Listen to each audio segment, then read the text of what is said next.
AR Rahman concert, whenever people get to know about it, it automatically generates a lot of buzz.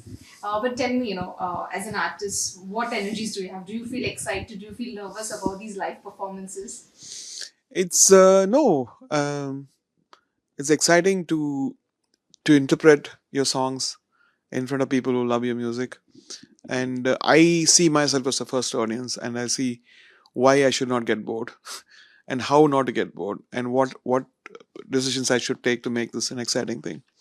And that's the reason why the performers are what we choose, or the arrangements what we choose, or the visuals what we choose. Now everybody's doing like amazing things. They all over the place, which is good. So that's why I thought going back to something which celebrates every blessing we got, and in so that's why Wonderment, the wonder of every breath, wonder of love, wonder of why they choose you.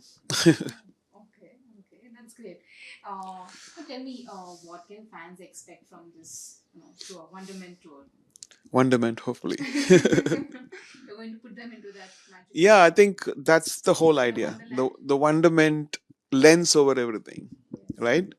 And what else can we take from the music and make it that? And yeah, Mhm. So can you tell us a bit about, and if you could go back in time, tell us about the very first live performance. my Where was it very and when? oh, as a kid, You attended and the one where you performed I also. think after becoming AR Rahman, the first big one was in Malaysia. Yeah, I didn't want to perform, but they said this is for charity, and so we did that. And then the second one was in '98, I think, was in Dubai. Then there was a tour of 4 cities in New York, San Francisco, Canada, and LA at the Shrine. That's where Oscars were held. Oh yes. Do you recall the energy of the fans over there? I mean, especially at It was Malaysia where new. you performed for the It was first new time. because those days composers always used to tag with actors. So I wanted to do a concert just with my music as a headlining thing rather than tagging on with somebody else. So the people who helped me was great. Like, there was S.P. Balasubramji, Sukhwinder, Udit Naranji, and Hariharan, and Sonu Nigam, and Kavita ji, Chitra ji, Sadhana ji, Shankar So Mahadevan. many of them. Yeah, They were all because part of the concert? yes, because I Oh. wanted to bring all the audiences to a composer Ah, than tagging on with somebody else. So it was important that all these people helped me to shape up where we are now. great, great. Which was the very first song that you performed after becoming AR Rahman, as you said, in the Malaysia tour. The very Uh, first song that I is. think Kenai Kya, Mustafa Mustafa, Humma Humma, 96, right? Yes. And there was a Muthu song, Oruvan Orun Mudalali, and Choti Siasha. Mostly Tamil. I think Malaysia was all mostly Tamil. Oh, Yeah. beautiful. And what are you going to perform here in this, Wonderment tour? What songs can you just tease a bit about, the songs that fans can expect? The obvious ones, Parma Sundari Mm-hmm. or Humma Humma, Chaya Chaya, Maa Tujhe Salaam. But other than that, we're working on some interesting Mm-hmm. things. Okay, okay. When we speak of concerts, the idea of concerts have changed a lot in recent Yeah. years, and we see this huge crowd, who has this love for music across all age groups. And what do you make of that? And concerts of popular artists we see, I think especially international artists like it's a great time. Curating I and think Diljit also doing so well mm, as well. Yeah. music as an industry was never recognized. When you tell, oh, my son is a singer. No, no, yeah, but what does he do? This is still happening. Oh, is it?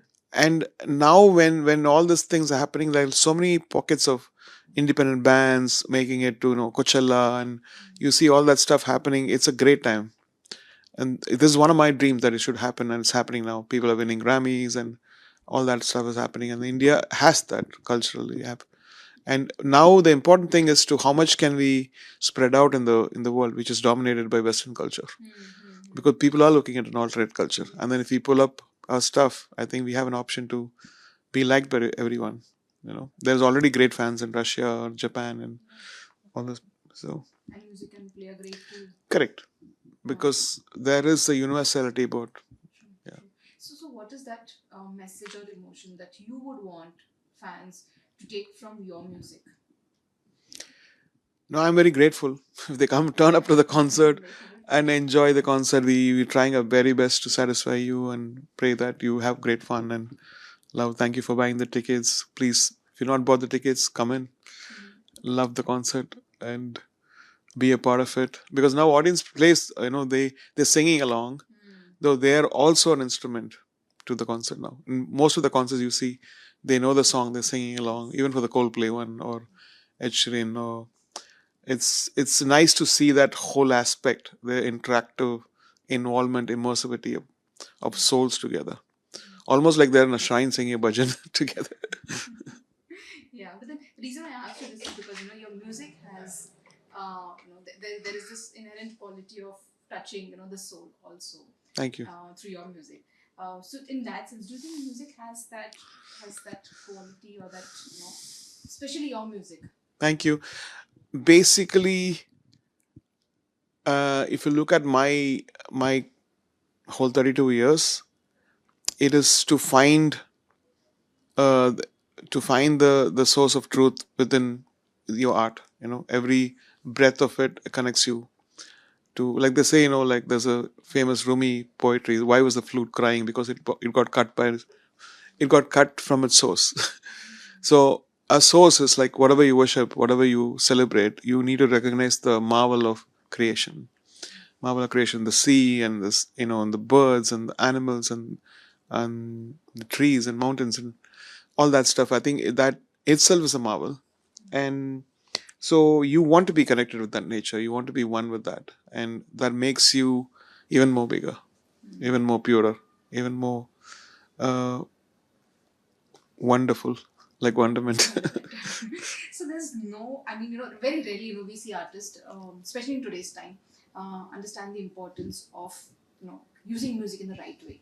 In sense, we saw, last year you created a song, Lal Salam, through AI, and in a very ethical way. But now what's happening is completely taking people by shock. Yeah. Are you as an artist worried or concerned, given the fact that probably you have a vast body of work and anyone can take your music, your song, and create it in name of content? Do you have that It's concern? gone wild. I don't know what it's going to be. Belling the cat. And some of the songs are so filthy, which comes out with popular, singer's voice. It needs to be controlled because if you don't control that, there'll be chaos. I mean, there's good things and bad things, and use the good things to empower, people who never had the chance to put the vision into, action. But overuse like this, in a bad way is bad for a. It's like mixing poison in oxygen and breathing. What steps do you think one can take to prevent their I as an think artist? it's carefully. There should be rules, like certain things you can't do it, like how they talk about ethics or behavior in a society. This is also behaviors where in the software world and digital world.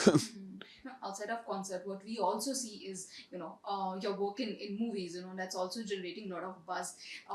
Do you think through the upcoming movies that you have, what I know is there is Ishme, then there is Ramayana, there is Lahore 1947, there is Thug Life, there is Gandhi that you're doing, Meena Series. Kumari biopic that you're doing, so many of them. Do you think your music will fill the void that people believe is lacking in music, because we don't see to hear those good music and good songs today? uh I hope and pray that it do It happens. something, because we all want to do something, but what happens is some movies require certain kind of songs, and we can't say I'm going to do this, I want to do this, then they'll throw you out, because their vision is to do the thing, and then you can't be foolish in saying that if they want something, if they want bread, you have to give bread, you can't give rice. Yeah. So yeah, it's like that. And uh, I think Imtiaz is also doing a movie which we are doing something together. But the more you see people loving Vida Karo or Mirza, all those things, it forces us to look back and get that beautiful aura of that era in your own way. So it's a good thing to see. For a project like Gandhi Yeah. or Meena Kumari biopic, those are in those early periods, maybe early 40s or 50s or 60s. What kind of music can we expect from that? And do you see a scope of using AI over there? No, I think the Gandhi series is something which was unexpectedly beautiful. I never expected that to be such a beautiful experience. And working with Hansal Mehta and Samir Nair uh, was fascinating to see even Gandhiji's life exploring and the revelation to see his younger life, what he went through. So I feel like that's like a textbook. It's a fantastic textbook for the whole, for this generation, for the previous generation or the future generation, to see the father of the nation, and he's seen it all, and it's really really nice. And the Meena Kumari biopic. I mean, do you see? That's we have not started yet. Yeah. Okay. Yeah. Do you see a scope of using AI over there in any of these No. projects? No. Okay, not sure. Okay, last. What was the meeting about with Javed Akhtar Saab? He was here to meet you. Javed Saab, we are meeting about the last song of Lahore 1947.